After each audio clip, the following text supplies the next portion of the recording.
দিল্লির মেয়েরা এক বিহারি শ্রমিক ছেলের সাথে যা করল তাতে মানবতা কেঁপে উঠল।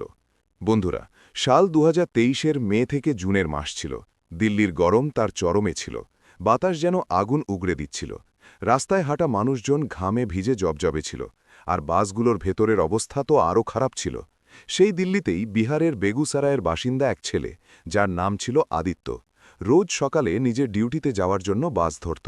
সে নাংলোই থেকে ২৩৬ নম্বর বাসে বসত এবং চাঁদনি চক পর্যন্ত যেত, যেখানে এক বড় কাপড়ের ব্যবসায়ীর কাছে সে কাজ করত। বয়স প্রায় ২৭-২৮ বছর। চেহারায় সারল্য, চোখে সততা এবং স্বভাবে সংকোচ। সে খুব বেশি কথা বলার মানুষ ছিল না, কিন্তু মনের দিক থেকে অত্যন্ত পরিষ্কার ছিল।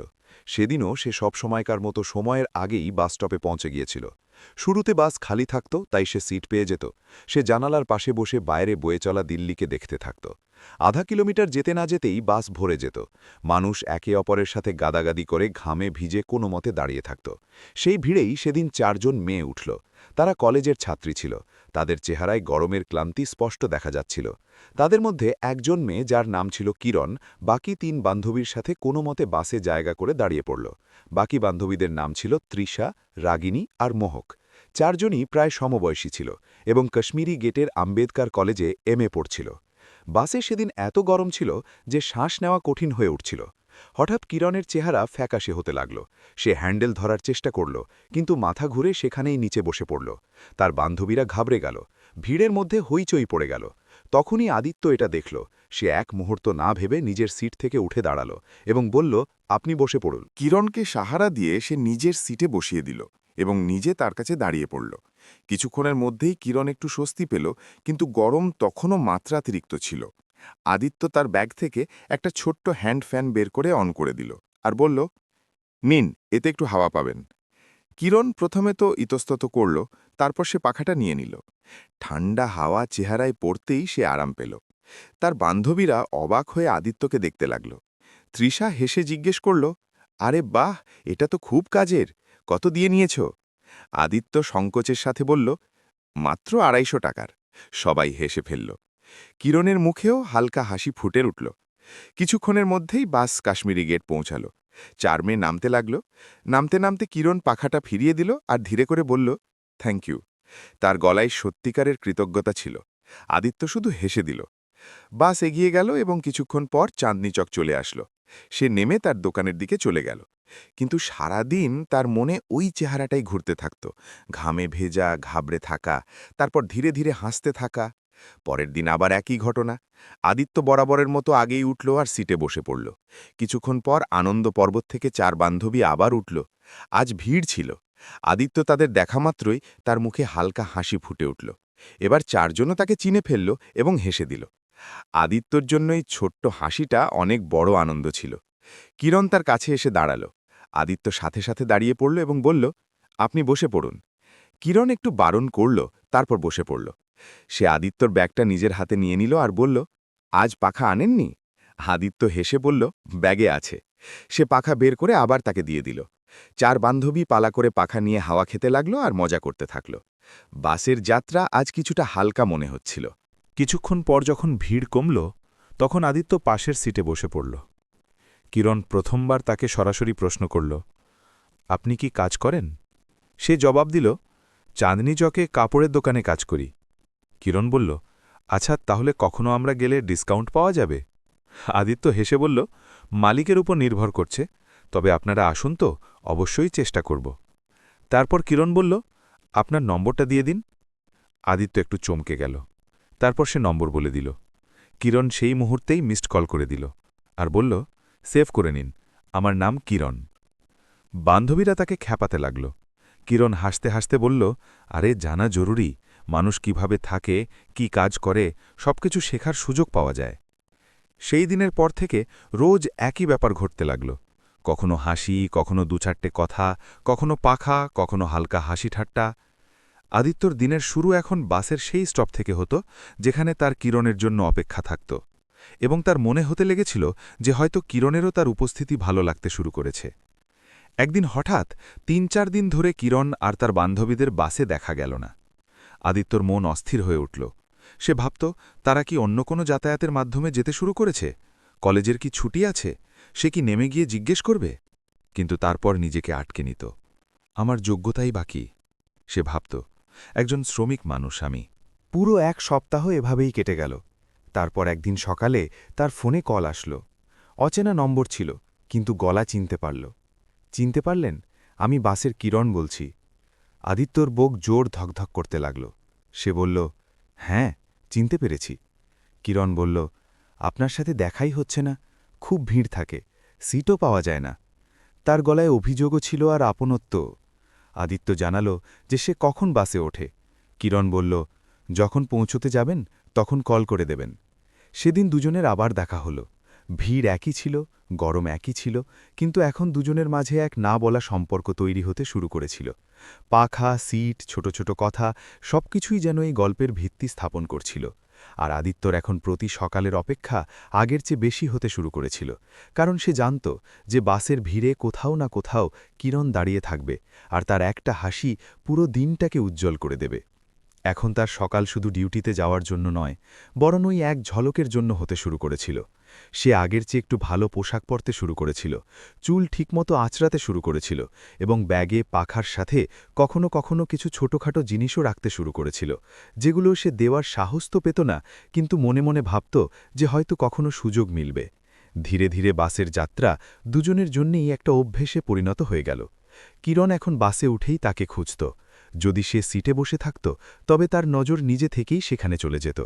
একদিন এমনও আসলো যখন ভিড় কিছুটা কম ছিল এবং কিরণ সিট পেয়ে গেল, কিন্তু সে নিজে উঠে এসে আদিত্যর কাছে দাঁড়িয়ে পড়ল।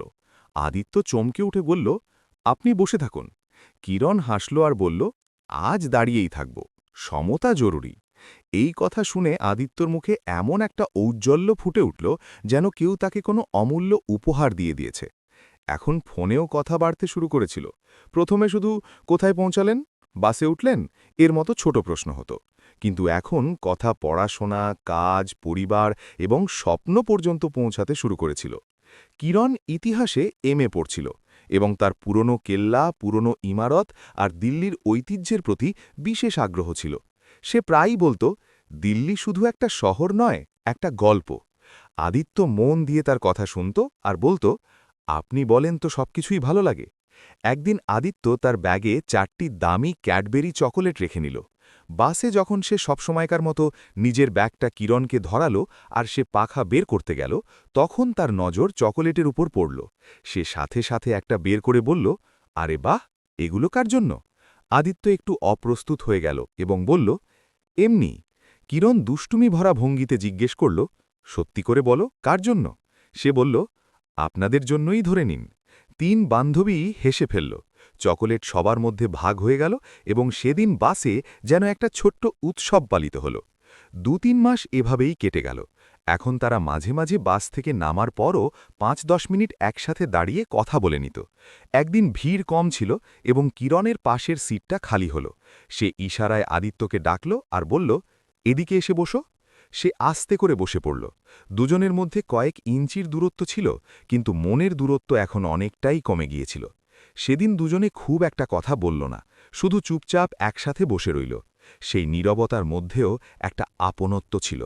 এরই মধ্যে একদিন কিরণের বান্ধবীরা ঘুরতে যাওয়ার প্ল্যান বানাল। তৃষা, রাগিনী এবং মোহক নিজেদের বন্ধুদের সাথে যাওয়ার কথা ভাবছিল। কিরণ চুপ ছিল। তখনই মোহক বলল, আরে কিরণ, তুমিও কাউকে ডেকে নাও। রাগিনী হাসতে হাসতে বলল, কেন, ওই বাসের ছেলেটাকে ডেকে নিলেই তো হয়। সবাই হেসে ফেলল, কিন্তু কিরণ গম্ভীর হয়ে বলল, কেন নয়, ডেকেই নিই না, ভালো ছেলে। সেই রাতে প্রথমবার কিরণ আদিত্যকে রাতে ফোন করল। আদিত্য তার ছোট্ট ঘরে বসে রুটি বানাচ্ছিল। ফোন বাজল তো সে হাত মুছে ফোন তুলল। কি করছ? কিরণ জিজ্ঞেস করল। সে বলল, রুটি বানাচ্ছি। কিরণ হেসে বলল, আর কি বানাচ্ছ? সে বলল, সকালের বেঁচে যাওয়া সবজি আছে, ওটাই খেয়ে নেব। কিরণ তাকে খেপানোর সুরে বলল, অন্য কেউ হলে বলতো বিরিয়ানি অর্ডার করেছি। আদিত্য স্পষ্ট গলায় বলল, মিথ্যে কেন বলবো, যা আছে তাই বলছি। কিছু মুহূর্ত নীরবতা বজায় রইল। তারপর কিরণ ধীরে করে বলল, কাল ফ্রি আছো? আদিত্যর বুক ধরফর করতে লাগল। হ্যাঁ, কেন? সে জিজ্ঞেস করল। কিরণ বলল, আমরা ঘুরতে যাওয়ার প্ল্যান করছি, ভাবলাম তুমিও চলো। আদিত্য এক মুহূর্তের জন্য চুপ হয়ে গেল। আমি আপনাদের সাথে? সে ইতস্তত করে জিজ্ঞেস করল। হ্যাঁ, কেন নয়, কিরণ জবাব দিল, কিন্তু আমি আপনাদের সাথে মানানসই হব না। কিরণ হালকা রাগের স্বরে বলল, ফালতু কথা বলো না, চলে আসবে ব্যাস। পরের দিন সকালে আদিত্য তার সবচেয়ে ভালো শার্টটা পরল, জুতো পরিষ্কার করল এবং নির্দিষ্ট সময়ের আগেই পৌঁছে গেল। কিছুক্ষণ পর কিরণ তার বান্ধবীদের এবং তাদের বন্ধুদের সাথে আসল। সবাই আনুষ্ঠানিকভাবে হ্যালো বলল। শুরুতে আদিত্য একটু অস্বস্তিতে ছিল, কিন্তু কিরণ বারবার তাকে কিছু না কিছু জিজ্ঞেস করতে থাকল, যাতে সে নিজেকে একঘরে মনে না করে। যাতায়াতের কথা উঠলে টাকার প্রসঙ্গ আসল। কেউ বলল বাসে করে যাই, কেউ বলল মেট্রোতে। তখনই আদিত্য হঠাৎ করে বলল, ট্যাক্সি করে নি। সবাই একে অপরের দিকে তাকাল। কিরণ বলল, ট্যাক্সির টাকা কে দেবে? আদিত্য না ভেবেই বলল, আমি দিয়ে দেব। কিরণ সাথে সাথে বাধা দিল, এত টাকা খরচ করো না। কিন্তু আদিত্যর চেহারায় অদ্ভুত একটা জেদ ছিল। আজ স্পেশাল দিন, সে বলল। কিরণ হেসে জিজ্ঞেস করল, এত স্পেশাল কেন? আদিত্য ধীরে করে বলল, ব্যাস, আপনি সাথে আছেন। কিরণের গাল হালকা লাল হয়ে গেল। সে কিছু বলল না, কিন্তু তার চোখের যে ঔজ্জ্বল্য ছিল তা অনেক কিছুই বলে দিচ্ছিল। অবশেষে ট্যাক্সি ডাকা হলো। সবাই একটা বড় গাড়িতে বসে দিল্লির রাস্তায় বেরিয়ে পড়ল। India Gate, Lal Qila, Akshardham, Connaught Place, সারা দিন ঘোরাঘুরি আর খাওয়া দাওয়ায় কাটল। আদিত্য হিসাব না করেই খরচ করল। ভালো রেস্টুরেন্টে খাওয়া, কোল্ড কফি, আইসক্রিম, সব কিছু। কিরণ মাঝে মাঝে তাকে দেখত আর বলত, এত খরচ করো না। কিন্তু আদিত্যর কাছে সেদিনের আনন্দ টাকার চেয়েও বড় ছিল। সন্ধ্যায় একটা জায়গায় দাঁড়িয়ে সে সাহস সঞ্চয় করে বলল, আমি কি আপনার একটা ছবি তুলতে পারি? কিরণ হেসে বলল, শুধু আমার কেন, একসাথে তুলি। সে তার একদম কাছে এসে দাঁড়াল। তার বান্ধবীরা বেশ কয়েকটা ছবি তুলল। সেই মুহূর্তে আদিত্যর মনে হল যেন পৃথিবীটা থমকে গিয়েছে। সন্ধ্যা পর্যন্ত প্রায় 1000 টাকা খরচ হয়ে গিয়েছিল। আদিত্য কখনো একদিনে এত টাকা ওড়ায়নি, কিন্তু তার কোনো আক্ষেপ ছিল না। তার জন্য ওই দিনটা স্মৃতির এক ভাণ্ডার হয়ে গিয়েছিল। রাতে রুমে ফিরে সে ওই ছবিগুলোই বারবার দেখতে থাকল। তখনই কিরণের ফোন আসল। কি করছো? সে জিজ্ঞেস করল। আদিত্য বলল, ছবিগুলো দেখছি। কিরণ ধীরে করে বলল, ভালো এসেছে। সে জবাব দিল, খুব। সেই রাতে দুজনে প্রায় 1 ঘণ্টা ধরে কথা বলতে থাকল। হাসি, নীরবতা, হালকা একটু দ্বিধা এবং মাঝে মাঝে বুকের ধুকপুকানির আওয়াজ, সবকিছুই সেই কথাবার্তায় সামিল ছিল। দুজনেরই হয়তো এখন উপলব্ধি হয়ে গিয়েছিল যে এটা আর শুধু বন্ধুত্ব নেই। কিন্তু তারা জানত না যে এই সম্পর্ক যতটা দ্রুত গভীরতা পাচ্ছিল, ততটাই দ্রুত অন্য কিছু মানুষের মনে ঈর্ষারও জন্ম দিচ্ছিল। আর আগামী দিনগুলোতে এই ঈর্ষাই তাদের ভালোবাসার সবচেয়ে বড় পরীক্ষা হতে চলেছে। ঘুরতে যাওয়ার দিনের পর থেকে ওপর সবকিছু স্বাভাবিক দেখাচ্ছিল, কিন্তু ভেতরে ভেতরে অনেক কিছুই বদলে গিয়েছিল। তৃষা, রাগিনী এবং মহকের বন্ধুরা সেদিন থেকে আদিত্যকে অন্য নজরে দেখতে শুরু করেছিল। তাদের এই কথাটা বিচ্ছিল যে একটা সাধারণ দেখতে ছেলে, যে নিজেকে নিছকই একজন শ্রমিক বলে দাবি করত, সে কিভাবে সারাদিনের খরচ একাই বহন করল। এবং তার চেয়েও বেশি তাদের এই ব্যাপারটা খটকা লাগছিল যে কিরণ তার সাথেই সবচেয়ে বেশি স্বাচ্ছন্দ্য এবং খুশি দেখাচ্ছিল। ধীরে ধীরে খোঁটা দেওয়া শুরু হলো, কখনো মজায়, কখনো গাম্ভীর্যের সাথে। কিরণ, তোমার তো বড় সেটআপ আছে। আরে ইয়ার, বাসের ছেলেটা তো বিরাট ব্যাপার বেরোলো। এত খরচ করা ছেলে কোনো দিক থেকেই সোজা হয় না। এ ধরনের কথা ধীরে ধীরে পরিবেশে মিশতে লাগল। কিরণ প্রথমে হেসে উড়িয়ে দিত, কিন্তু সে বুঝতে পারছিল যে কথাটা শুধু মজার মধ্যেই সীমাবদ্ধ নেই। তার বন্ধুদের চোখে মুখে ঈর্ষা স্পষ্ট ফুটে উঠছিল। অন্যদিকে আদিত্যর এই কথাগুলোর কোনো আন্দাজ ছিল না। সে নিজের জগতেই খুশি ছিল। বাসের যাতায়াত এখনও জারি ছিল। কখনো সে সিট দিত, কখনো কিরণ নিজেই তাকে বসিয়ে দিত। কখনো দুজনে একসাথে চুপ থাকত, কখনো ফোনে অনেকক্ষণ ধরে কথা বলত। একবার আদিত্য 2 দিনের জন্য তার গ্রাম বেগুসারাইয়ে গেল। সেখান থেকেও সে কিরণকে ফোন করল। কিরণ তাকে জিজ্ঞেস করল, গ্রাম কেমন আছে? সে জানালো, খুব শান্ত, তবে এখন দিল্লির অভ্যেস হয়ে গিয়েছে। কিরণ হেসে বলল, দিল্লির নাকি অন্য কারোর? আদিত্য কোনো জবাব দিল না, কিন্তু তার নীরবতাই ছিল জবাব। দুজনের সম্পর্ক এখন 1.5 বছরেরও বেশি পুরনো হয়ে গিয়েছিল। সময়ের সাথে সাথে ভরসাও বেড়েছিল। কিন্তু যেমন যেমন কিরণের বাড়ির লোকেদের তার বিয়ের চিন্তা ভাবাতে শুরু করল, পরিস্থিতি বদলাতে লাগল। একদিন তৃষা আর রাগিনী কোনো অজুহাতে কিরণের বাড়িতে পৌঁছাল। কথাবার্তার মাঝে তারা ধীরে ধীরে বিষ মেশাতে শুরু করল। আন্টি, কিরণ তো আজকাল একটা ছেলের সাথে খুব ঘোরে। কোন ছেলে? মা জিজ্ঞেস করল। ওই বাসে যার সাথে দেখা হয়, বিহারের, মজুরি করে। এটুকু শুনতেই বাড়ির পরিবেশ বদলে গেল। সন্ধ্যায় যখন কিরণ বাড়ি ফিরল, তখন তার বাবা সরাসরি প্রশ্ন করল, কে ওই ছেলেটা? কিরণ চমকে গেল। সে প্রথমে এড়িয়ে যাওয়ার চেষ্টা করল, কিন্তু যখন নাম ধরে জিজ্ঞেস করা হলো, তখন সে সত্যিটা বলে দিল। শুধুই বন্ধুত্ব, সে বলল। কিন্তু তার বাবা মায়ের কাছে এই ব্যাপারটা হালটা ছিল না। তুমি পড়াশোনা করতে যাও নাকি রাস্তার বখাটে ছেলেদের সাথে দেখা করতে? এই কথাগুলো কিরণের বুকে তীরের মতো বিঁধল। সে বলল, ওরা রাস্তার বখাটে নয়, পরিশ্রম করে, দায়িত্ববান, কিন্তু বাড়ির লোকেদের কাছে তার চাকরি, তার সারল্য আর তার বিহারী হওয়াই তাকে নিচু চোখে দেখার জন্য যথেষ্ট কারণ ছিল। সেই রাতে কিরণ খুব কাঁদল। সে তৃষাকে ফোন করল এবং রাগে বলল, তোমার বাড়িতে বলার কি দরকার ছিল? ওপাশ থেকে ঠান্ডা গলা ভেসে আসল, আমরা কিছু ভুল বলিনি, আমরা তোমার ভালোই চাই। কিন্তু আসলে এটা কোনো ভালো চাওয়া ছিল না, ছিল ঈর্ষা। কিরণ বুঝে গিয়েছিল যে তার বান্ধবীদের তার খুশি থাকাটা মেনে নেওয়া সম্ভব হচ্ছে না। পরের দিন বাসে যখন আদিত্যের সাথে দেখা হলো, তখন সে সাথে সাথেই চিনে নিল যে কিছু একটা গণ্ডগোল আছে। কি হয়েছে? সে জিজ্ঞেস করল। কিরণ প্রথমে এড়িয়ে যাওয়ার চেষ্টা করল, তারপর সব কিছু বলে দিল। আদিত্য কিছুক্ষণ চুপ রইল, তারপর বলল, আমি বলেছিলাম না আমি তোমার যোগ্য নই? কিরণ সাথে সাথে তার হাত ধরে নিল এবং বলল, এমন কথা আর কখনো বলবে না। তার চোখে জল ছিল, কিন্তু তাতে ভয়ের চেয়ে দৃঢ়তাই বেশি ছিল। কিছুদিন ধরে দুজনে দূরত্ব বজায় রাখল। ফোন কমে গেল, কথা কমে গেল। হয়তো দুজনেই নিজেদের মতো করে ভাবছিল যে এরপর কি করতে হবে। এক সন্ধ্যায় কিরণ নিজেই দেখা করতে বলল। তারা দিল্লির একটা শান্ত পার্কে দেখা করল। বাতাসে হালকা ঠান্ডা ভাব ছিল, কিন্তু তাদের মনের ভেতরে তোলপাড় চলছিল। কিরণ সরাসরি জিজ্ঞেস করল, তোমার মনে আমার জন্য কি আছে? আদিত্য কিছুক্ষণ চুপ রইল, তারপর বলল, আমার বললে কি হবে? কিরণ বলল, জবাব দাও। সে বলল, আমি তোমাকে প্রাণের চেয়েও বেশি চাই, ভালোবাসি, কিন্তু তোমার দুনিয়া আলাদা। কিরণ তার চোখের দিকে তাকিয়ে বলল, আমিও তোমাকে ভালোবাসি। এ কথা শুনে আদিত্য যেন কিছু মুহূর্তের জন্য শ্বাস নিতে ভুলে গেল। সে ভেবেছিল, অনুভব করেছিল, কিন্তু এত স্পষ্ট গলায় কখনো শোনেনি।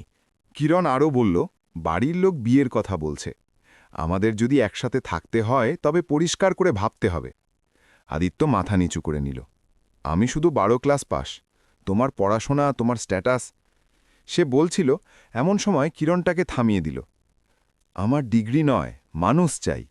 তারপর সে ধীরে করে বলল, তবে একটা কথা আছে, যদি আমরা বাড়িতে বিয়ের কথা বলি তবে তোমাকে একটু বেশি রোজগার করতে হবে, কম করে 30-40 হাজার টাকা প্রতি মাসে, এবং থাকার জন্য ভালো বাড়ি। আদিত্য হঠাৎ হালকা হেসে ফেলল। কিরণের কাছে এটা অদ্ভুত লাগল। তোমার হাসি পাচ্ছে?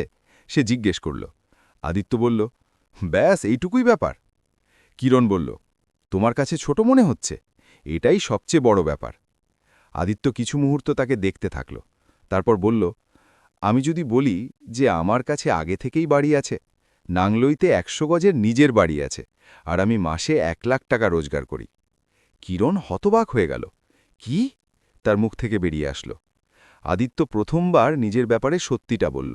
সে জানালো যে সে যে দোকানে কাজ করে সেখানে সে শুধু কর্মচারী নয়, বরং পার্টনারের মতো।